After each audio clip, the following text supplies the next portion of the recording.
Merci. Et notre dernier intervenant est notre spécialiste sur les incendies de forêt. Bonjour à toutes et à tous. Je sais pas si on m'entend. Bonjour à toutes et à tous. Je commencerai cette présentation sur les conséquences des changements climatiques sur les incendies de forêt par un rappel rapide de quelques chiffres. En France, chaque année, c'est 4000 incendies de forêt en moyenne et 24 000 hectares brûlés dans la période récente. Le budget annuel consacré par l'Union européenne, l'État et les collectivités pour les incendies de forêt est d'1 demi-milliard d'euros, avec 2 tiers pour la lutte, 1 tiers pour la prévention. L'essentiel des incendies en France sont des petits incendies, il faut moins de 1 hectare, c'est à peu près 2 tiers des incendies, mais les 3% les plus grands, ceux qui font plus de 100 hectares, causent à peu près les 2 tiers des surfaces brûlées et des dommages.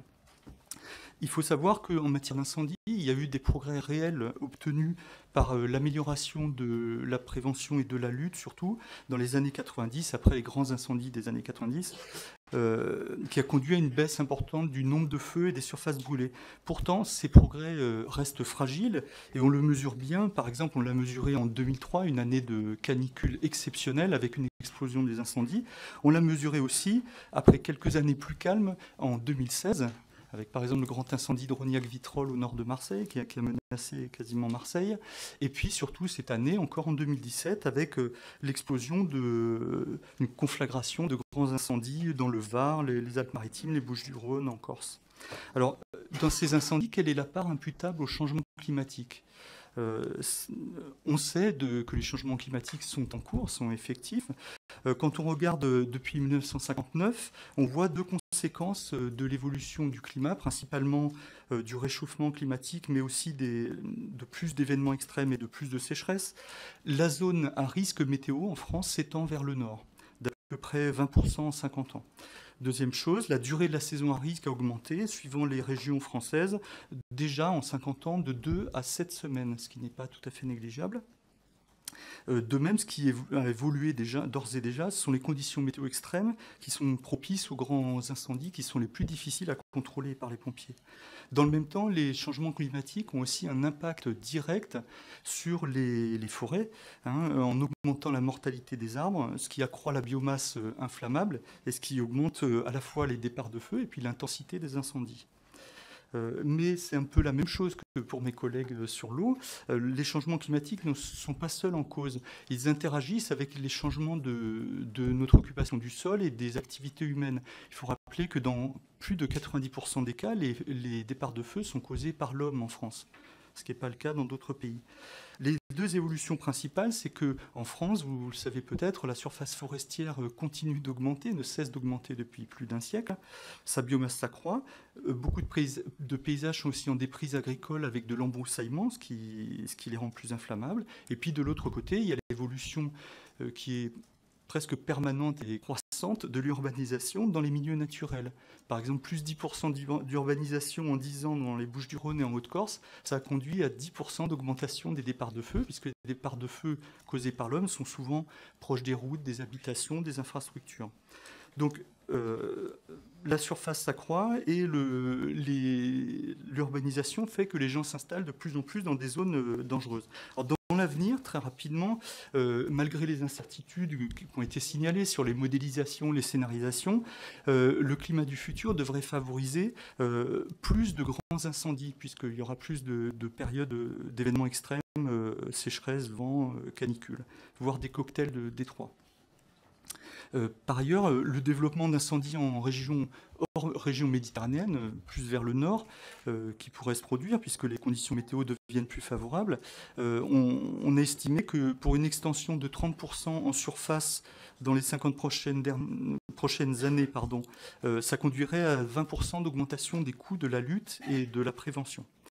Et puis, s'il y a des incendies dans des régions hors méditerranéennes, là où la végétation est peu adaptée, les impacts écologiques seront certainement supérieurs à ce qu'ils sont aujourd'hui en région méditerranéenne, où la végétation récupère et est relativement résiliente, pour employer un mot à la mode.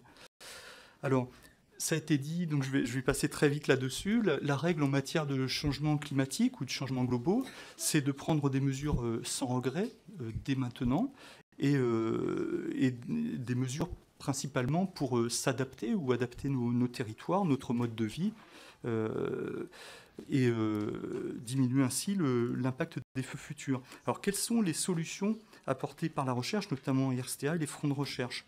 L'ambition IRSTEA, ça a été dit par Patrick Flammarion, travaille autant avec des décideurs publics, collectivités territoriales et autres, qu'avec des acteurs privés, et aussi même avec les pompiers, la sécurité civile, ce qui est important pour qu'il y ait une bonne liaison entre la recherche et l'action contre les feux. L'axe central de nos recherches à venir, c'est de comprendre comment le risque va pouvoir évoluer sur nos territoires sous l'effet combiné des changements climatiques et des changements d'occupation du sol, de l'urbanisation, de l'augmentation des forêts. Et puis, quelles solutions seront les plus efficaces? Les outils principaux que nous développons sont des outils alors spécifiquement adaptés à ces zones qu'on appelle d'interface habitat-forêt, c'est-à-dire les zones de plus en plus nombreuses où l'urbanisation est proche du milieu naturel, où là, IRSTEA développe des cartographies, des logiciels pour aider les gens à savoir quel est leur degré de vulnérabilité de leur maison en fonction de l'endroit où ils sont situés, savoir aussi comment choisir des espèces moins inflammables installées proches de sa maison. À côté de ça, nous testons, y compris in situ, sur le terrain, des modes de gestion de la forêt qui la rendraient plus résistante aux sécheresses et aux incendies du futur, et aussi plus résiliente. Par exemple, autant que faire se peut, remplacer des peuplements purs de pins, qui sont quand même très inflammables, par des peuplements mélangés qui sont plus résistants au feu et moins inflammables. Le front de science le plus important maintenant, c'est de répondre à une question qui devient très prégnante quand on discute avec les acteurs locaux, privés ou publics. C'est d'aller au-delà de la description de l'évolution future de l'aléa incendie, c'est-à-dire de où vont être les feux, en quelle saison, quelle dimension auront-ils, etc. C'est d'intégrer vraiment la dimension essentielle de la vulnérabilité des enjeux. La vulnérabilité, c'est le fait qu'on puisse évaluer dans le futur les impacts d'un incendie ou d'une succession d'incendies sur les maisons, sur les infrastructures, sur les écosystèmes, les impacts économiques. Et ça, c'est vraiment un front de science qui est mondial. Je dirais qu'il y a même une compétition dans la recherche mondiale là-dessus, dans laquelle IRSTEA est aussi engagé, de bâtir des modèles qui vont décrire où seront les incendies dans le futur, notamment les plus grands, les plus dévastateurs, et puis avec quelle fréquence et quels impacts humains, écologiques et économiques. Voilà, je vous remercie. Écoutez, merci beaucoup pour cet exposé liminaire qui interpelle, qui interpelle. Nous allons passer aux questions des députés. Donc, nous avons d'abord les orateurs des groupes qui vont s'exprimer. Vous pourrez répondre à ces orateurs, puis nous passerons à des séries de questions-réponses plus courtes et rapides dans un second temps.